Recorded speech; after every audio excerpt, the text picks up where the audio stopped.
예, 3주 만에 다시 팔복의 말씀으로 돌아왔습니다. 성찬 예식이 있었고 부활절이 있고 그래가지고 3주 만에 돌아왔는데요. 지난 설교들을 다 잘 기억하고 있으리라 믿습니다.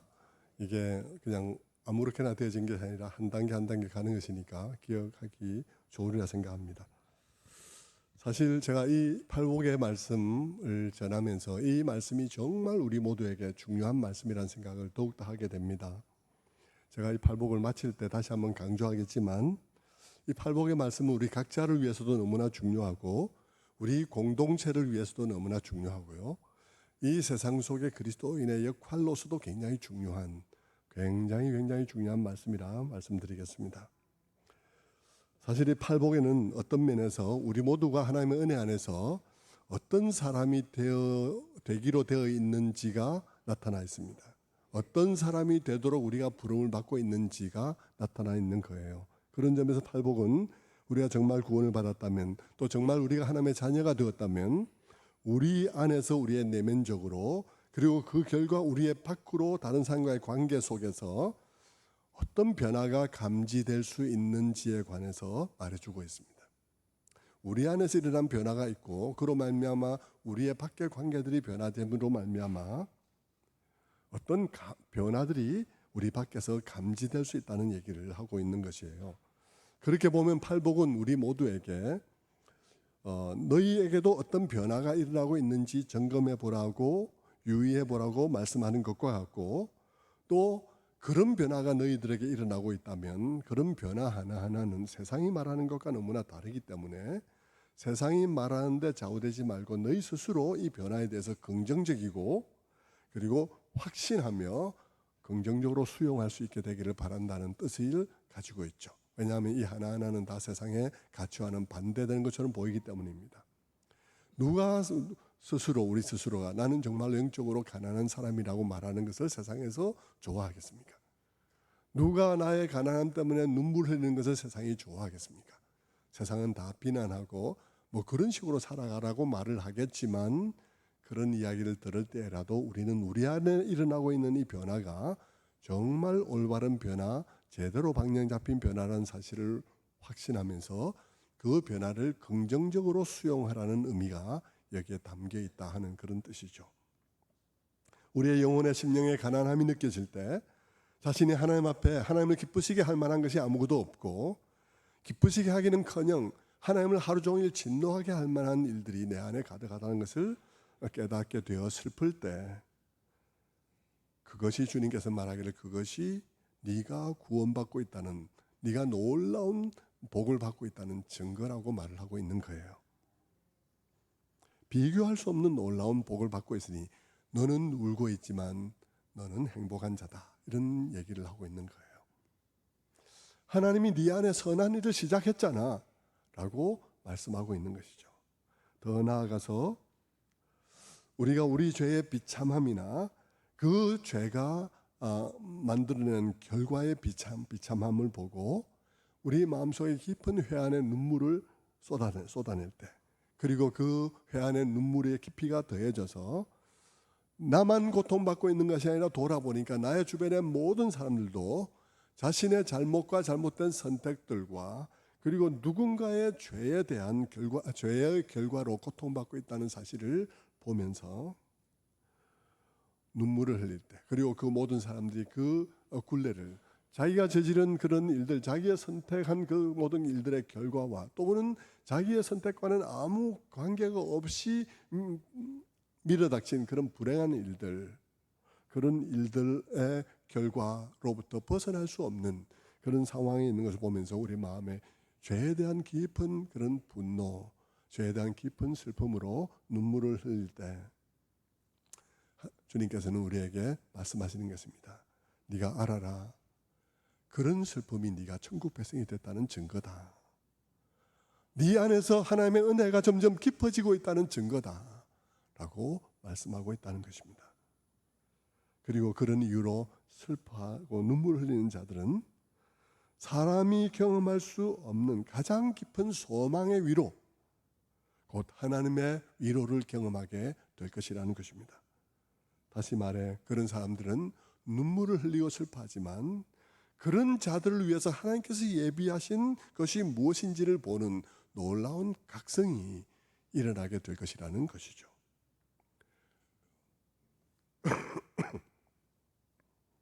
하나님께서는 애통하는 자들의 눈을 열어서, 성령으로 그들의 눈을 열어서 하나님이 예비하신 것들을 보게 하신다는 말씀인 것입니다. 고린도서 2장 9절 말씀이죠.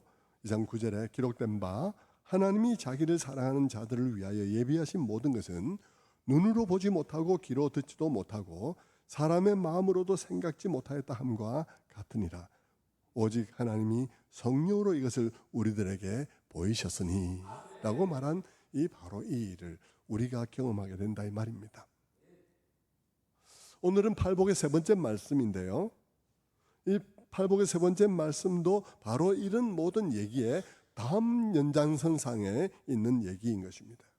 그 은혜가 점점 더 깊어짐으로 우리가 맞닥뜨리게 되는 우리의 내면의 현실, 또 우리 외부의 현실인 것입니다. 그것은 마태복음 5장 5절인데요. 온유한 자는 복이 있나니 저희가 땅을 기업으로 받을 것이며 라고 말을 하고 있죠. 온유한 자는 복이 있나니 저희가 땅을 기업으로 받을 것이다. 구원받은 사람의 마음은 그 은혜로 인해서 필연코 그 마음이 온유해진다 하는 말씀입니다. 그리고 그 마음의 온유함을 경험하는 자들은 자기가 이미 행복한 자라는 사실을 알으라는 것이죠. 왜냐하면 그에게 구원이 더 깊어지고 있기 때문입니다. 그렇다면 여러분, 여기에서 말하는 온유함이라는 것이 무엇일까 생각해 보아야겠습니다. 왜냐하면 온유함이라는 단어는 어려운 단어가 아니기 때문에 많은 사람들이 다 알고 있다고 생각하지만, 그러나 우리는 종종 다 알고 있다는 말을 가지고 각각 다른 생각을 하고 있을 때들이 너무나 많이 있기 때문입니다. 온유함이란 뭐겠습니까? 많은 사람들은 온유함을 타고난 성품의 온순함으로 생각하는 경향이 있습니다. 온순한 것이 온유하다라고 생각하는 것이죠. 타고난 성품이 착하다거나 부드러운 것, 좀 불편한 일이 있어도 내색하지 않는 것, 남의 곤란한 부탁을 잘 거절하지 못하는 성격, 이런 종류의 온순함이나 때로 어떻게 보면 또 우유부단함 같이 보이는 어떤 것을 온유함이라고 사람들은 생각하는 것입니다. 심지어 불의한 일에 대해서도 아니라는 말을 잘 못하거나 부당한 요구에 대해서, 부당한 처우에 대해서 항의하지 못하는 것을 의미하기도 합니다. 어떤 사람들은 이 온순함과 온유함을 또 구분하기도 하죠. 그래서 온순함은 방금 말한 그런 종류가 온순함이고, 온유함은 다르다고 말을 합니다. 온유함은 방금 말한 것처럼 부당한 일에서 부당하다고 말하지 못하는 것, 거절해야 될 것에 대해서 거절을 하지 못하는 것, 이런 종류의 것을 말하는 것이 아니라, 아닌 것을 아니라고 말할 수 있고 거절할 것을 거절할 수 있는데, 그 방식이 거칠고 또 폭력적이거나 강한 방식이 아닌 것을 말한다. 말을 하는데, 거절하는데 예의 바르고 부드럽게 하는 것, 그리고 자기 감정을 잘 절제하고 부드럽게 할 줄 아는 것, 그것을 온유함이라고 생각하는 것입니다. 그래서 온유함과 온순함은 좀 다르다 이렇게 말하는 사람도 있습니다. 그 둘 중에 사람들이 무엇을 온유함이라고 생각하든지 간에 상관없이 그들이 말하는 이 온유함의 특징은 다 공통된 특징을 갖고 있는데, 그게 뭐냐 그러면 다 타고난 성품이거나 혹은 후천적으로 체득한 교양이라는 것입니다. 여러분, 타고난 성품이 각각 다르잖아요. 한 부모 밑에 태어난 형제들도 각각 성격이 너무나 다르죠. 너무나 달라서 놀라운 것 아니겠습니까? 그처럼 타고난 성품이 다르거나 타고난 성품을 말하거나 아니면 후천적으로 집안 분위기가 다르거나 사회적 분위기가 달라서 또 다를 수도 있습니다. 여러분, 일본하고 한국은 너무나 다르기 때문에 거기서 자란 사람들은 각각 다른 방식으로 처신을 하기 때문에 많이 다르게 느껴지죠.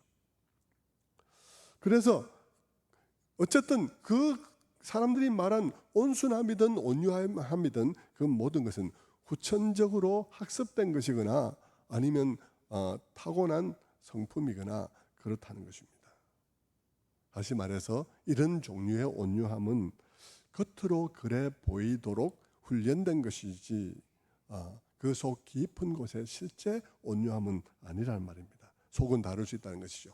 태생적으로 거칠게 대들지 못하는 성격을 가진 경우라 할지라도 속으로는 화가 굉장히 나서 속으로는 겉으로 대들지는 못하지만 속으로는 으르렁대기도 하고 또 밖에서는 아무 말도 못했지만 집에 돌아와서는 막 성격을 터뜨릴 수도 있습니다.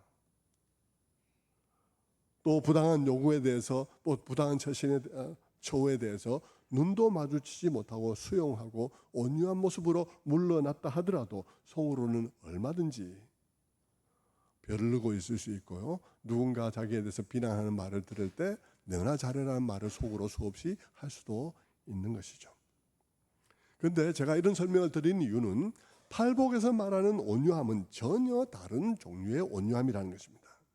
겉으로야 보면 비슷하겠죠. 비슷한 면들이 많이 있을 거예요. 그러나 실제는 완전히 다르다는 것입니다. 팔복이 말하는 온유함이란 단순히 밖에서 관찰되는 어떤 태도가 아니라 마음속 깊은 곳에서 자기 자신에 대한 태도가 바뀜으로 말미암아 겉으로 밖에서 다른 사람과의 관계 속에서 나타나는 온유함, 그것이 이 성경이 말하는 온유함입니다. 안에서 자기에 대한 태도가 바뀜으로 말미암아 사람들과의 관계가 달라졌다는 것이죠. 이 사람이 온유하게 된 배경은 한 가지 이유 때문이에요. 그것은 태생이 그래서도 아니고 그것은 사회적 분위기 때문도 아니에요. 사람이 그렇게 된 것은 은혜 때문인 것입니다. 원래는 온유하지 않았는데 하나님의 은혜로 온유하게 된 것이에요. 어떤 은혜를 받았기에 그럴까요?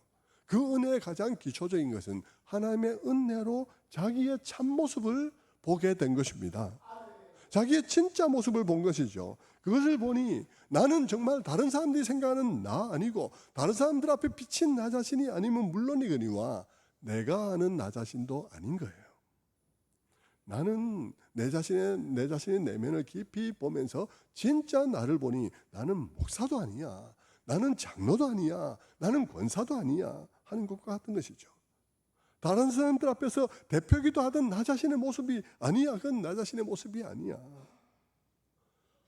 하나님 앞에 눈을 뜨고 나 자신의 참모습을 보게 됨으로써 그 몇 가지 내가 저지른 죄들을 통해서 내가 얼마나 비열한 존재인지를 깊이 보게 되는 것입니다.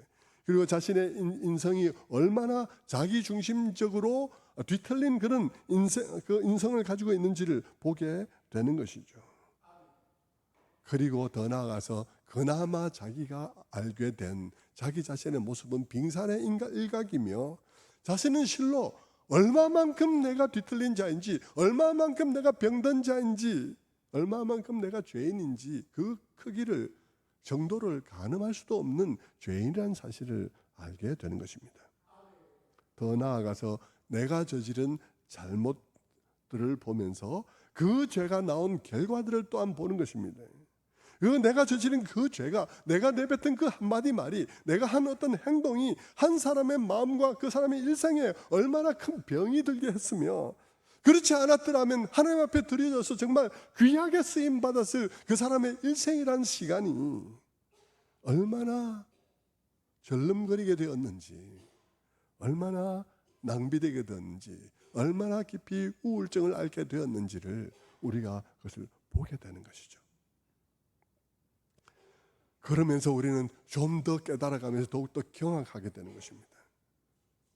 그것은 그럼에도 불구하고 내가 저지른 그 죄들은 단순히 어쩌다 저지른 실수가 아니라 내 안에 여전히 엄청난 세력으로 존재하고 있다는 사실을 알게 되는 거예요. 내 안에 엄청난 세력으로 존재해서 그 죄가 나를 지금도 끌고 가고 있음을 보면서 경악하는 것입니다. 내가 그런 존재라는 것도 너무나 내게 충격적인데, 그리고 그 죄가 정말 빙산의 일각이라는 것도 너무 충격적이고, 그 죄로 말미암아 나의 인생이 낭비된 것과 나의 시간이 낭비된 것뿐만 아니라 피해자의 그 낭비된 인생과 절름거리게 된 그 인생도 정말 충격적인데, 그 죄가 내게 우연히 발생한 실수가 아니라 내 안에 세력으로 떡하니 존재하고 있고 지금도 나를 끌고 가고 있다는 사실을 내가 아는 순간 나는 너무나 슬퍼서 애통할 수밖에 없는 것이죠. 그러면서 내 자신의 추악함이 너무나 크게 느껴지는 나머지 나라는 존재는 애써 방어할 필요가 없는, 나라는 존재는 어떻게 변호하기 위해서 악을 쓸 필요가 없는 그런 존재라는 사실을 고백하게 되는 것입니다. 그러면서 하나님이 이런 나를 지금까지 선대해 오셨다는 사실이 너무 놀라운 것입니다. 그래서 사도 바울이 말한 것 같은 것입니다. 사도 바울이 로마서에서 어떻게 말했나요? 그는 말하기를 로마서 7장 24절에 오호라 나는 공고한 사람이로다. 이 사망의 몸에서, 이 사망이 가득한 몸에서 누가 나를 건져내랴 라고 울부짖었는데, 그는 후에 자기의 구원을 곰곰이 생각하면서 디모데서에서는 이렇게 말합니다. 디모데전서 1장 16절에 현대인의 성경으로 보면, 새로운 번역으로 보면 이렇습니다. 그런데도 하나님은 나를 불쌍히 여겨주셨습니다.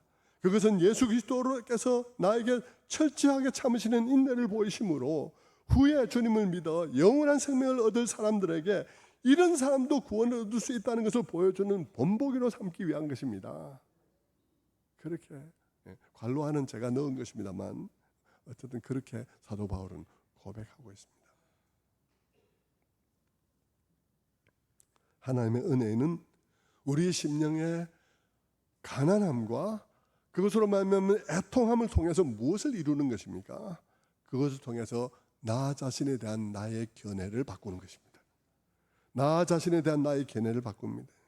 전에는 내가 너무나 괜찮은 사람이어서 내처럼만 살아봐라 하던 사람이, 그래서 조금만 누가 나를 건드려도 길길이 뛰던 내가 이제는 남의 비난을 받아들이게 되는 거예요. 물론 처음에는 아직 덜 온유하게 되었을 때는 화가 나죠. 근데 화가 나서 기도의 자리로 들어가 보면 이해가 되고 고백하게 되고 받아들이게 되는 것입니다. 성도들의 삶은 이런 과정의 끝없는 연속이에요. 심지어 자기를 비난한 그들이 나의 진면목을 다 몰라서 그런 정도밖에 비난하지 않은 것이라는 생각이 들게도 되는 것입니다. 여러분, 문득 누군가 나에게 대해서 무슨 말을 해서 내가 너무나 흥분하고 화가 나서 그러면서 기도의 자리에 들어갔는데 실제로 하나님께서 야, 네 그거보다 더 하잖아. 네 이런 거 그들이 몰라서 말하는 것 아니야? 뭐 이렇게 말함으로써 우리 자신들에 대해서 다시 한번 새롭게 발견하고 우리 안에서 타인의 그런 말들에 대해서 온유한 태도가 나오게 되는 것입니다. 성도 여러분, 왜 이렇게 장황한 이야기를 하게 됐냐 하면 팔복의 온유함은 다르다는 거예요. 팔복이 말하는 온유함은 타고난 성품이 아니에요. 그래서 후천적으로 형성된 교양이 아닙니다. 하나님의 은혜로 말미암아 우리 안에 조금씩 형성되는 새로운 성품이에요. 나 자신에 대한 참된 진실을 알게 됨으로 인해서 다른 사람들과의 관계 속에서 나타나는 겸손한 태도인 것입니다. 그것이 온유함이에요. 단순히 겉으로 드러난 교양 있는 그런 행동, 제스처가 아니에요. 속은 다른데 제스처를 그렇게 하는 것이 아니고요. 마음 깊은 곳에서 일어난 자기 자신에 대한 태도의 변화인 것입니다. 누구든지 그리스도 안에 있으면 새로운 피조물이라 했는데 우리가 마음 깊은 곳으로부터 새롭게 빚어지는 것이죠. 그러니 여러분, 온유함은 용기가 없어서 불의한 일에 대해서 항거하지 않는 것과 아무 상관이 없어요. 거절해야 할 때 거절하지 못하는 것과 아무 상관이 없습니다. 여기서 말하는 온유함은 자기 자신에 대한 견해로부터 출발한 것이어서 불의에 대해서는 여전히 분노하고 불의에 대해서는 여전히 항거하지만 늘 자기 자신을 돌아본다는 것입니다. 자기 안에도 불의가 있음을 늘 인식하는 거예요. 불의에 대해서 내가 거부하고 불의를 내가 불의에 대해서 협조하기를 내가 거부하지만 그러나 나 자신을 돌아본다는 것입니다. 왜냐하면 내 안에도 불의가 존재하기 때문이죠. 그렇게 자기를 알기에, 정말 자기를 알기에 나의 분노가 만들어낼 또 다른 악이 있을 수 있음을 생각하면서 나의 분노가 선을 이루지 못할까 조심하는 것입니다. 그것을 두려워하는 것이죠. 예.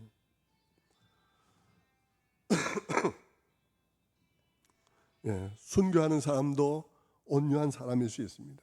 순교하는 사람도 온유한 사람일 수 있어요.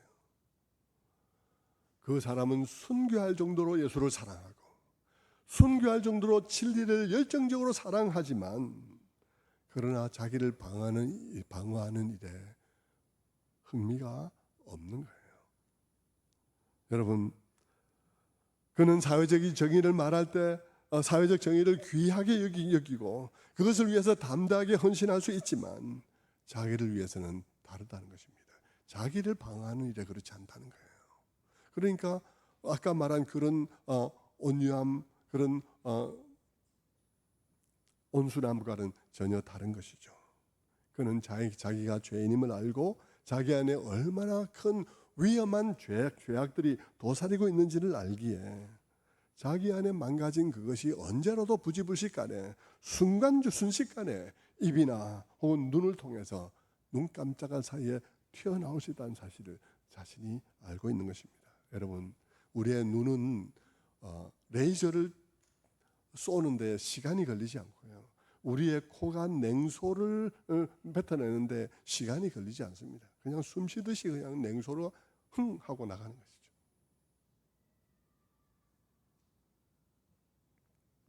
성도 여러분, 온유함은요, 그와 같이 자기의 진실을 아는 데서 오는 태도입니다. 오늘 우리 사회는 좌와 우의 대립이 극심합니다. 정말 안타까운 게 뭔가요?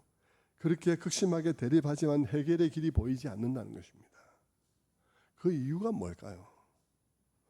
경제 발전에 대한 갈망이 잘못된 것이기 때문일까요? 아니면 분배, 사회적 정의에 대한 갈망이 잘못되어서일까요? 그것을 위한 그들의 헌신이 잘못된 것이기 때문일까요? 저는 아니라고 생각합니다. 그것들은 다 필요하고, 그런데 문제는 그렇게 악다구니 치는 그들 속에 온유함이 없다는 거라고 생각합니다. 자기 자신에 대한 온전한 평가가 없는 게 문제라고 생각합니다. 자신이 어떤 인간인지에 대한 두려움이 없는 거예요. 내가 두렵지 않은 거예요. 내가 이렇게까지 분노하고 이렇게까지 막 나가도 내가 두렵지 않은 거예요. 자신의 분노가 또 다른 악을 만들어낼 수 있다는 두려움이 없는 것입니다. 분노에 찬 그들의 주장에 자기에 대한 참된 인식이 있어서 그 분노와 내 자신에 대한 인식이 팽팽하게 긴장을 이루고 그것을 당겨주는 그것이 없는 거죠. 모든 고무줄이 다 터진 것처럼 극단적으로 막 나가는 것입니다. 팽팽한 긴장이 없습니다. 남은 잘못됐는데 나는 잘못되지 않았어요. 그렇게 자신 있게 말할 수 있는지 저는 도무지 이해할 수가 없습니다. 불의에 대한 분노는 정당하지만 불의에 대한 분노를 뱉어내는 나 또한 내 안에 나의 문제로 인해서 순식간에 악을 증폭시킬 수 있는 요소가 꽉 차 있다는 사실에 대한 두려움, 그 두려움이 우리에게 없는 거예요. 그래서 끝없이 저만 옳다고 말하는 것이죠. 이제는 정말 듣기도 지겹습니다. 한두 해도 아니고 말이죠. 정말 우리에게 은혜가 필요한 거예요. 온유함의 은혜가 필요한 것입니다. 내 자신에 대한 참된 견해로 말미암는 온유함이 필요한 거예요. 여러분, 조금 전에 정치권에서의 이야기를 잠깐 언급했습니다만, 여러분, 정치인 모세도 정치인이었습니다. 여러분, 모세도 이스라엘 백성들을 해방시키기 위해서 바로와 맞선 정치인이었습니다. 그는 종교인이면서 정치인이었습니다. 그는 광야에서 200만 명이나 되는 사람들을 조직해서 40년 동안에 이끌었던 정치인입니다. 그런데 그 종교인이면서 정치인인 모세에 대해서 성경의 평가는 뭘까요?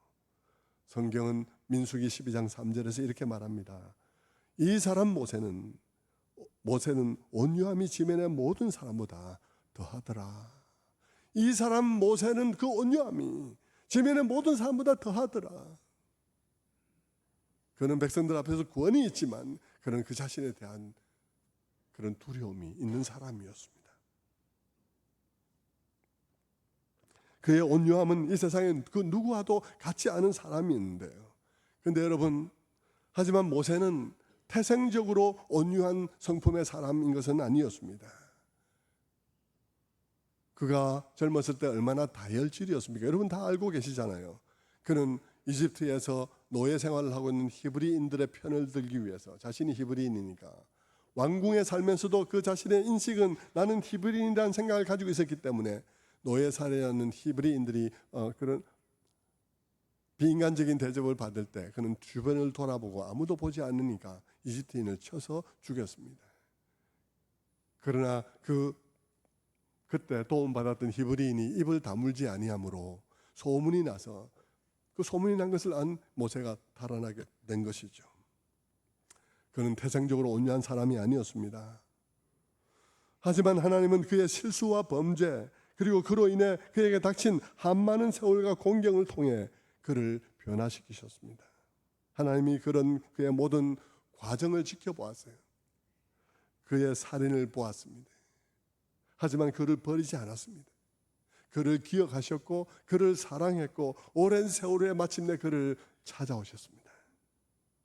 그런 과정이 그를 온유한 사람으로 변화시켰던 것이죠.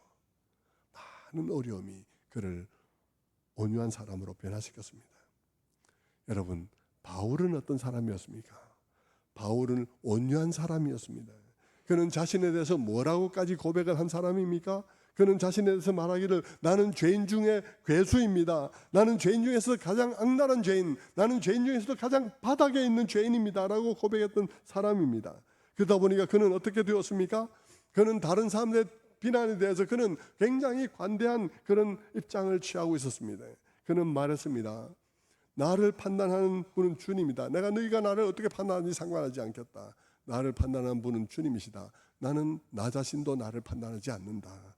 왜냐하면 그래봐야 아무 소용없으니까. 너희들의 판단이나 나의 판단이나 아무 소용없고 주님이 와서 판단할 그때가 진짜 판단이다.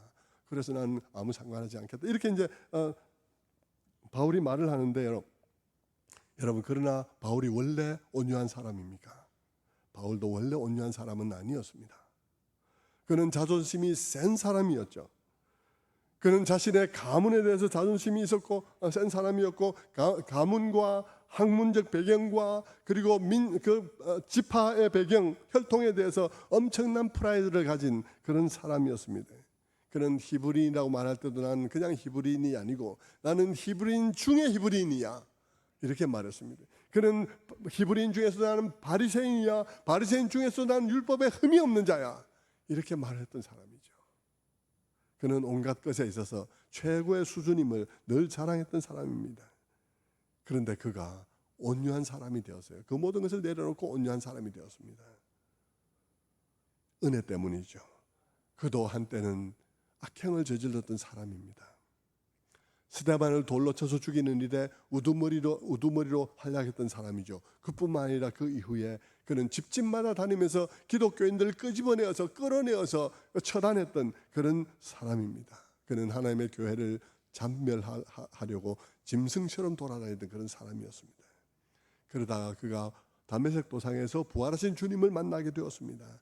만나보니까 그분이 하는 말이 당신이 누구십니까? 하니까 그분이 하는 말이 네가 핍박하는 예수다는 거예요. 예수는 죽었는데 내가 지금 그 예수의 잔당들을 핍박하고 있는데 나는 네가 핍박하는 예수라고 말하는 것입니다. 그러니까 깜짝 놀란 것이죠. 그는 예수 그리스도께서 살아계시다는 사실을 알았고 그가 애초부터 하나님이라는 사실을 그가 알게 되었습니다. 그러니까 모든 일의 진상이 새롭게 그에게 다가왔습니다. 어떻게 다가왔겠습니까? 그분이 모든 것을 다 알고 있었구나. 그리고 모든 것을 다 참고 있었구나. 그리고 모든 것을 다 당해주고 있었구나. 나를 위해서 하나님께서 당해주고 있었네. 여러분, 우리 모두가 그럴 때 있지 않습니까? 어느 은혜를 깨닫고 나면 하나님께서 몰라서가 아니라 알고 계셨고 모든 것을 참고 계셨고 기다리고 계셨고 당해주고 계셨다는 사실을 여러분 알게 될 때가 있지 않습니까? 그와 같이 바울은 하나님께서 당해주었다는 사실을 알았습니다. 십자가도 그분이 당해준 거예요. 예수님을 잡아 죽인 게 아니고 그분이 당해준 거예요. 그분 자신도 그렇게 말했죠. 나는 내 생명을 내가 버리노라. 내가 내려놓지 않는데 누가 나에게 빼앗아갈 자가 없다고 그렇게 말씀했지 않습니까? 여러분, 십자가도 그분이 당해준 것이었어요. 스데반을 죽일 때도 그랬습니다. 주님은 바울이 스데반을 죽이도록 그냥 당해주셨어요. 그것을 알게 된 것이죠. 가만히 보고 계셨던 것입니다. 그가 기독교인들의 집들을 색출해서 그 집에서 기독교인들 끄집어내서 처단할 때에도 하나님께서 당해주고 보고 계시면서 당해주었다는 사실을 알게 된 것입니다. 그러니까 그가 결론이 어떻게 나겠습니까? 그럼 나는 뭐 때문에 구원했냐는 것이죠. 그런 나를 뭐 때문에 구원했냐? 그 이유는 하나밖에 없다는 것입니다. 나 같은 쓰레기도 구원받을 수 있다는 사실을 보여주기 위한 모델이 필요했다. 그 쓰레기가 내다 라는 사실을 그는 생각하게 된 것이죠. 하나님의 은혜가 그에게 그렇게 임했습니다. 한 사람의 부끄러운 실수, 부끄러운 죄, 부끄러운 그런 선택들, 그로 말미암는 고통스러운 결과들, 그런 것들을 하나님께서 뻔히 보고 계시면서 그 후회스러운 시간들과 후회스러운 사건들과 그 고통들 속에서 하나님께서 우리를 보도만 않으시는 것이죠. 그리고 그 속에서 우리로 우리의 참모습을 보게 하시는 것입니다. 그러면서 나 자신에 대한 나의 견해가 바뀌게 하는 거예요. 내 자신을 알므로써 내 자신을 굳이 방어하고 변호하고 싶은 마음을 내려놓게 하는 것입니다. 다 마찬가지였습니다. 다 그랬어요. 다윗도 그랬어요. 그렇지 않습니까? 베드로도 그랬어요. 하나님의 은혜가 우리를 온유하게 한 거예요. 온유함은 태생적인 게 아니에요. 타고나는 게 아니에요. 온유함은 후천적으로 어떻게 사회적인 분위기 때문에 그렇게 교양된 것이 아니에요. 그래서 하나님의 은혜로 우리가 우리 자신의 참모습을 봄으로 말미암아 우리 자신에 대한 태도를 바꾸게 한 거예요. 다른 사람이 나를 뭐라고 말하든지 간에 내가 거기서 해방되게 하는 것입니다. 전에는 내가 나를 방어해야 내가 방어되는 줄 알았는데 내가 나에 대해서 견해를 바꾸고 나니까 방어할 필요가 없다는 사실을 알게 하신 것이죠. 그런데 여러분, 설교를 통해서 이런 설명을 들을 때 우리 모두는 약간 조심해서 들을 필요가 있습니다. 우리 마음에 지금 설명하는 이것이 너무 높은 단계에 있어서 우리 마음에 거부감이 들 수도 있습니다. 설마 그렇게까지 되려고 몇 명이나 그렇게 된다고 그런 소리 하는 거야. 너무 과장된 거 아닌가? 그러면서 우리 마음이 내게서 너무 먼 것 같아서 그렇게 느낄 수 있습니다. 그럴 때 여러분, 우리는 기억해야 합니다. 이 설교 시간에 우리가 말하는 것은 하나님께서 우리를 어떤 목표를 가지고 부르셨는지 목표에 관한 이야기를 하고 있다는 사실을 기억해야 합니다. 그리고 그 목표를 향해서 은혜는 오랜 시간 진행되는 거예요. 여러분, 모세도 40년 넘어 동안 변화되었습니다. 바울도 긴 시간 동안 변화되었습니다. 베드로도 그렇습니다. 모두에게 그랬죠. 지금 우리가 하는 얘기들은 목표치에 관한 얘기예요. 그 목표에 있어서 멀수록 우리는 그게 진짜일까? 이게 뭐야? 말만 좋은 말 아닐까? 이런 생각이 우리에게 들 수 있습니다. 그러나 여러분, 그것은 하나님께서 우리를 부르신 목적이에요. 우리를 다 그렇게 변화되게 되도록 하기 위해서 부르셨고 그렇게 될 수밖에 없도록 하나님께서 정해두신 거라는 것입니다. 다른 사람이 내게 대해서 무엇이라 말해도 아무 영향을 받지 않는 자유함과 거기서 나오는 온유함, 그것은 은혜가 우리를 끌고 가는 목표 지점입니다. 우리는 그렇게 되기 위해서 부름을 받았습니다. 장차 우리가 이 생에 그것이 완성되지 않는다 할지라도 주님의 은혜 안에서 그것은 완성될 것입니다. 그러나 아직은 아니죠. 아직은 우리는 그 과정 속에 어느 지점에 와 있을 것입니다. 그래서 우리는 어느 만큼 우리의 심령은 가난해져 있을 것이고 그로 말미암아 어느 만큼 우리는 눈물도 경험했을 수 있습니다. 그리고 어느 만큼 그 눈물로 인해서 우리의 마음속에 온유함이 형성될 수도 있을 것입니다. 그러나 여러분, 어느 날 우리는 기도 시간에 우리의 참모습을 더욱 깊이 보는 시간이 올 것입니다. 그때 우리는 다시 충격받고 다시 눈물 흘리며 우리의 온유함은 더욱더 깊어질 것입니다. 그렇게 계속해서 올레길 오르듯이 올라갈 수 있습니다.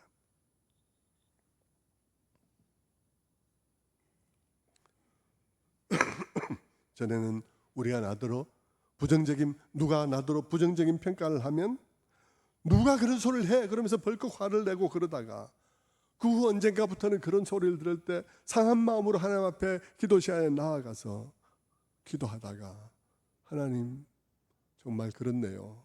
내가 정말 그런 죄인이네요 하고 고백하고 눈물 흘릴 수 있습니다. 하지만 아직은 그런 고백을 사람들 앞에서 할 수 없을 수 있어요. 자존심이 남아서도 그렇고, 그래서 사람들 앞에 아닌 척하면서 살아가면서 기도 시간에 하나님 나는 이런 존재입니다 하고 말하는 그런 정도까지 나아가겠죠. 그러다 어느 날 사람들 앞에서 말할 용기도 얻게 될 것입니다. 그래서 사람들 앞에 저는 하나님 앞에 정말 큰 죄인입니다. 여러분들이 정말 나를 알면 정말 저를 크게 실망할 거예요. 그러면서 좀 말해도 될 만한 그런 잘못은 말할 수 있는 정도까지 갈 수도 있어요. 하지만 아직은 아닌 거예요. 아직 문제가 뭐냐 그러면 내가 사람들 앞에서 내 입으로 말하는 것은 괜찮은데 다른 사람이 내 모르게 내 말하는 것은 못 참는 거예요. 내가 다른 사람들 앞에서 내 입으로 말하는 것은 왜 말할 수 있냐 그러면 내가 멋있게 말해서 조금 말해가지고 멋있는 목사처럼 보일 수 있거든요. 굉장히 솔직한 목사처럼 보일 수 있는 덕도 있으니까, 그러니까 말할 수 있는데, 그런데 다른 사람이 나 허락도 안 받고 내 뒤에서 나를 욕하면 이게 화가 나는 거예요. 그런 정도까지도 가겠죠. 그러나 그런 단계를 지나면 어느 날 그래요, 나는 그렇게 나쁜 놈입니다. 아니, 그보다 더 나쁜 놈이죠. 당신은 그것밖에 몰라서 나를 그렇게 말했지만 따지고 보면 고마운 일이에요. 근데 나는 그보다 더한 사람입니다. 좋게 봐줘서 고맙습니다 라고 말할 수 있는 단계까지도 갈 수 있는 거예요. 점점 더 우리의 온유함의 수준들이 올라갈 수 있는 것입니다. 성도 여러분, 우리는 지금 그 지점을 향해서 부름을 받았고 우리는 지금 그 길을 가고 있습니다. 내가 지금 이제 시작 단계에 있기 때문에 그것이 너무 멀어서 누가 그런 사람이 있어, 몇 명 된다고 그런 소리해, 이렇게 말할지는 몰라도 여러분, 우리는 그 부름을 받고 어떤 사람은 한 걸음, 어떤 사람은 10m 지점, 어떤 사람은 100m 지점에 가 있는 것이죠. 그래서 사도 바울은 뭐라고 말했냐 그러면 이렇게 말하고 있습니다. 빌립보서 3장 12절 말씀입니다. 내가 이미 얻었다 함도 아니요 온전히 이루었다 함도 아니라 오직 내가 그리스도 예수께 잡힌 바 된 그것을 잡으려고 쫓아가노라. 내가 이미 얻었다는 것도 아니다, 온전히 이루었다는 것도 아니다. 오직 내가 그리스도께서 나를 그렇게 데려가기 위해서 나를 붙잡고 그런 목표를 위해서 나를 붙잡았는데 나는 그 붙잡힌 바 된 그것에 이르기 위해서 내가 달려가고 있는 것이다. 바울은 그렇게 말했죠. 빌립보서 3장 13절에서 바울은 이렇게 말합니다. 형제들아, 나는 아직 내가 잡은 줄 여기지 아니하고 오직 한 일, 즉 뒤에 있는 것은 잊어버리고 앞에 있는 것을 잡으려고 표대를 향해서 쫓아가노라. 3장 16절에서는 이렇게 말합니다. 오직 우리가 어디에 이르렀든지 그대로 행할 것이라, 그대로 계속 걸어갈 것이라 라고 말하고 있는 거죠. 어느 지점에 왔는지 각각 다르지만 그 지점에서 계속 그 길을 향해서 가야 한다는 것입니다. 그런데 여러분, 우리 모두는 그렇게 되도록 부름을 받았고 그 부르심의 목표가 나에게 이루어지게 하기 위해서 달려간단 말입니다. 그 은혜 안에서 우리가 변해가는 것입니다. 여러분, 은혜는 한 번만 있는 것이 아니에요. 우리의 회심도 한 번만 있는 게 아니에요. 우리의 회심은 계속해서 우리에게 일어나야 하는 것입니다. 크게 우리가 나는 죄인입니다 하고 고백을 했지만 내가 얼만큼 죄인인지는 계속해서 새롭게 깨달아가고 회심해야 하는 것입니다. 그래서 우리는 여러 가지 방면을 향해서 방면에 대해서 회심해야 되고 또 한 방면에 대해서 더 깊이 회심해야 되는 것입니다. 우리는 결혼에 대해서 회심해야 합니다. 내가 생각했던 결혼 다 엉터리예요. 내가 생각했던 배우자, 내가 생각했던 아내, 내가 생각했던 남편에 대해서 우리는 회심해야 됩니다. 그런 싸구려 세상적인 견해들에 대해서 우리는 회심해야 되는 거죠. 인종에 대한 우리의 인식을 회심해야 됩니다. 우리는 다문화 사회로 가고 있는데 그러기 위해서 우리의 인종에 대한 우리의 기존 생각들을 회심해야 됩니다. 그것이 아니었구나. 하나님 앞에서 우리 모두는 정말 이렇게 동일한 형상으로 지음받았구나.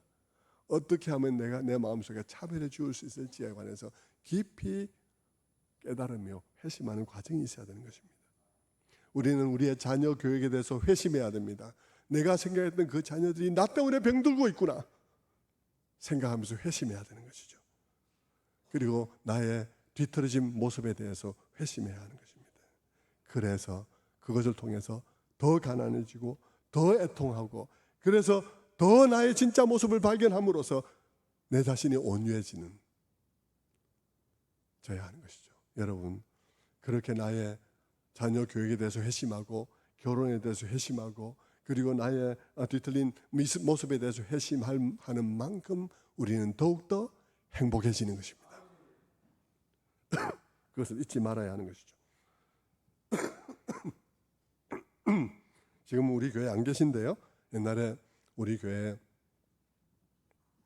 부인하고 사이가 굉장히 안 좋은 집사님이 계셨어요.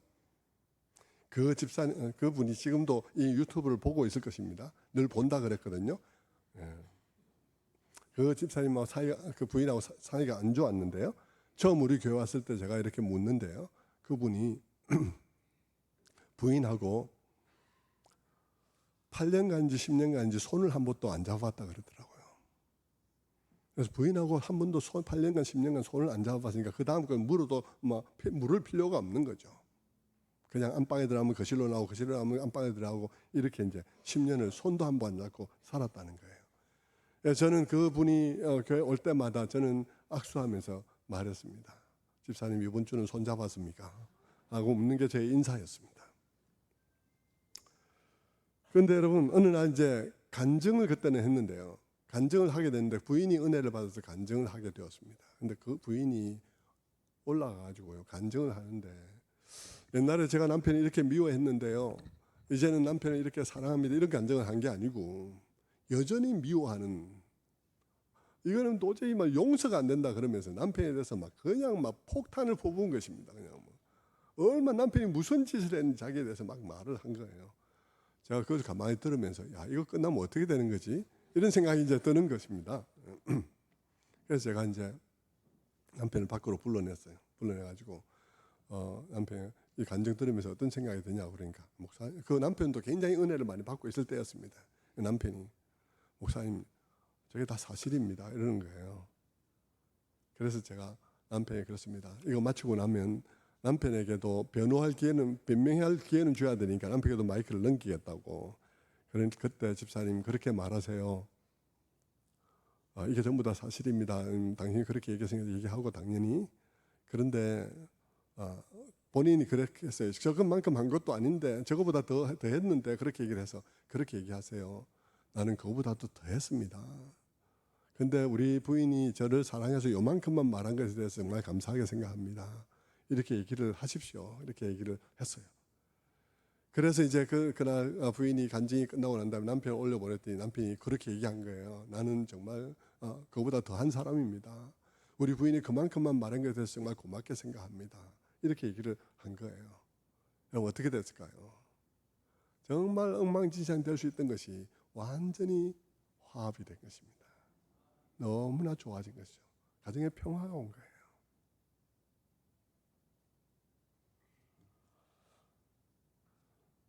성도 여러분,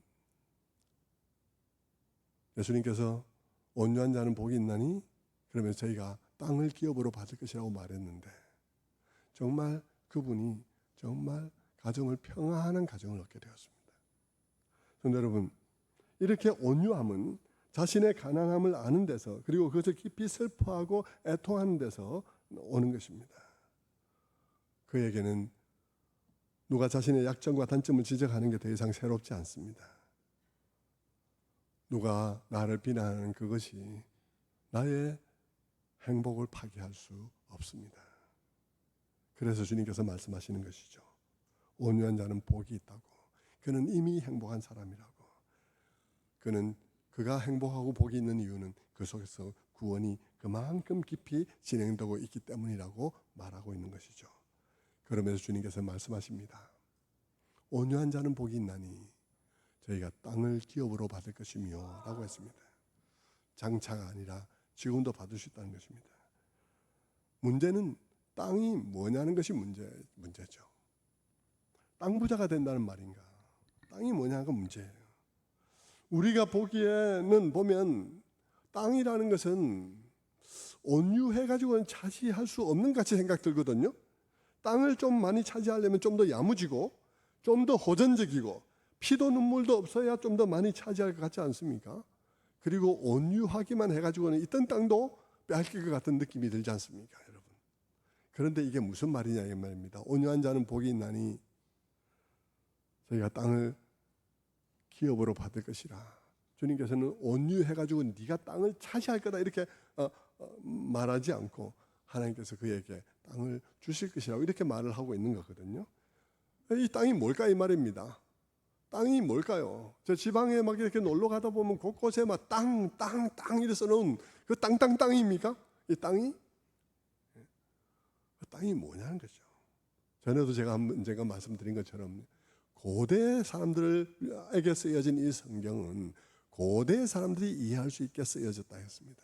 복을 얘기할 때도 오늘 신약의 십자가 2편에서 예수 그리스도의 죽으심을 통해서 우리가 받게 된 이 복이 무엇인지를 깊이 알 수 있는 우리들처럼 설명할 수 없었어요. 그들에게는. 그들이 알고 있는 것은 그것뿐이니까.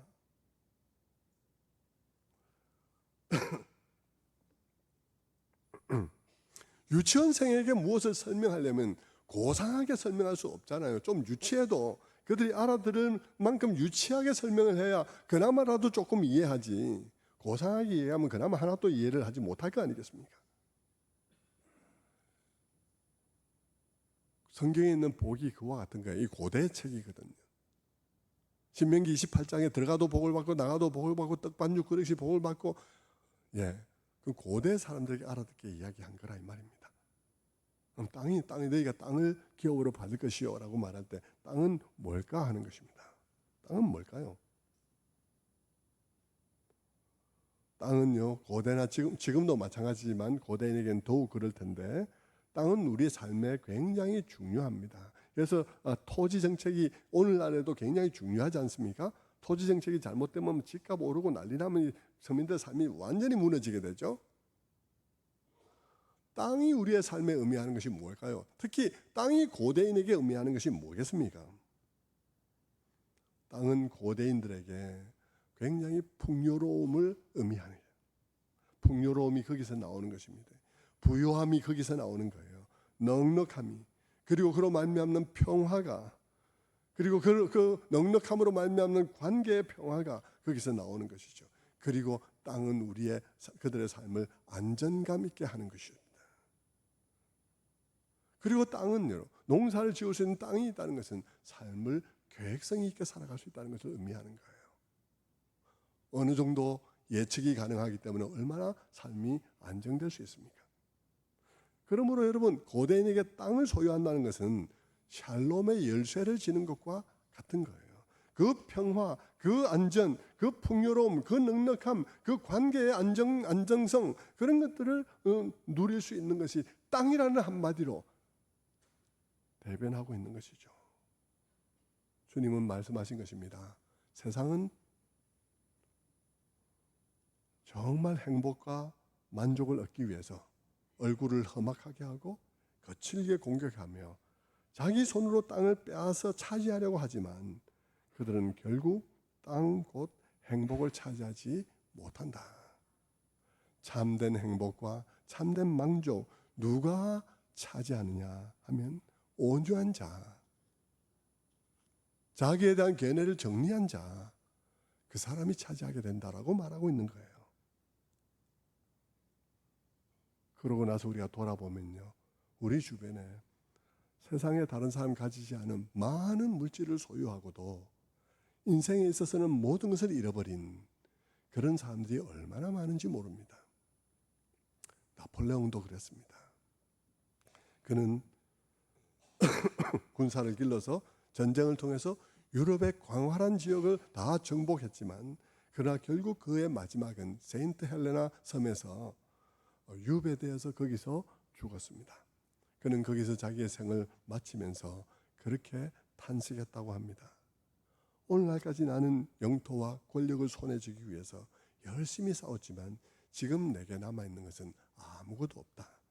그런데 예수는 영토도 없고 부하도 없이 십자가에서 죽었는데 오늘까지 그의 말씀을 따르는 사람들이 이처럼 많다. 참으로 어리석게도 나는 강한 군사를 모으는 데 몰두를 했지만 그는 사람들에게 자기의 생명과 사랑을 주었다 라고 그렇게 말을 했습니다. 말씀을 맺겠습니다. 바울의 고백은 오늘 이 모든 말씀의 마무리로 참 적합하다고 생각이 듭니다. 바울은 참으로 어려운 삶을 살았어요. 가는 곳마다 그는 핍박받고 매맞고 늘 배고프고 헐벗고 그랬는데, 그는 그럼에도 불구하고 그는 어떤 고백을 했습니까? 고린도후서 6장 9절의 말씀에 그는 이렇게 고백합니다.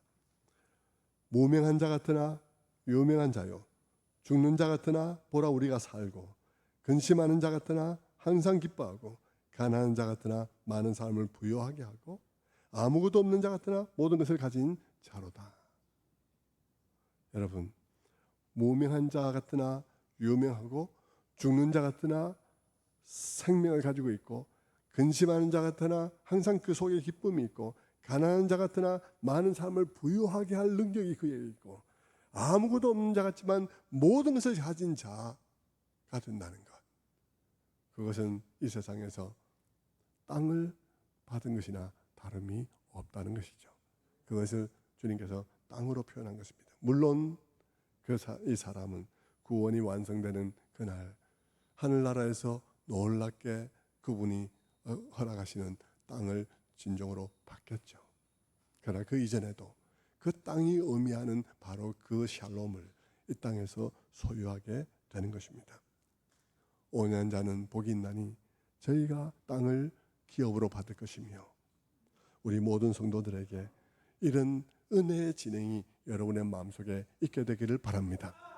여러분의 마음속마다 정말 하나님의 은혜로 우리 자신의 가난함을 발견하고, 그로 말미암은 눈물과 통곡이 있고, 통곡한 만큼 우리의 마음속에 은혜가 담겨서 마음에 온유함이 생김으로 말미암아 누가 나에 대해서 말을 하든지 간에 나의 평강을 빼앗을 수 없는, 깨뜨릴 수 없는 평강이 여러분의 마음속에 거하게 되는 여러분 다 되시기를 주님의 이름으로 축원합니다.